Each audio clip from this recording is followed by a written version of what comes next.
Харахгүй эвлүүлэх төрөл. Рубик шоны тэмцээн маш олон төрлөөр зохиогддог. Гэхдээ харахгүйгээр эвлүүлнэ гэдэг рубик шоо эвлүүлж чаддаг хүн болгоны мөрөөдөл гэхэд болно. Шоог хараад ч эвлүүлж чадахгүй хүмүүс олон байдаг.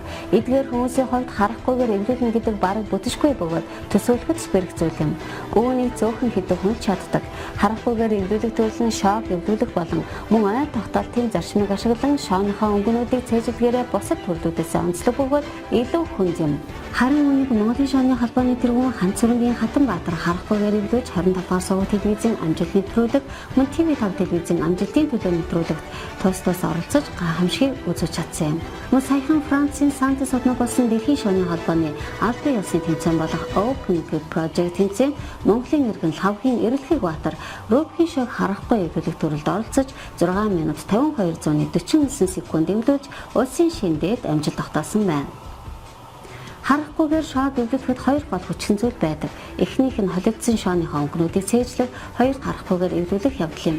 Өөрөөр хэлбэл өнгөнүүдийг төсөөлөдөө харж эвлүүлнэ гэсэн үг юм. Харахгүйгээр эвлүүлэх тэмцээнд нэг оролцогч 3 удаа эвлүүлэх бөгөөд хамгийн хурдан эвлүүлсэн нэг орлогын дүнгээр байр эзлүүлдэг. Шоог тусгай загварын дагуу хож халахвчтай авчирч тухайн тамирчны өмнө тавина. Тамирчин цагаа ажилласны дараа шооныхоо өнгөнүүдийг цээжлэнэ. Үүний дараа нүдний боолтой зөөж шоогоо эвлүүлнэ. Шүүгч шоог харж чадахгүй эсхийг нь шалгах хэрэгтэй бөгөөд нүүр болон түүний гарын хооронд цаасаар халахвч хийдэг байна.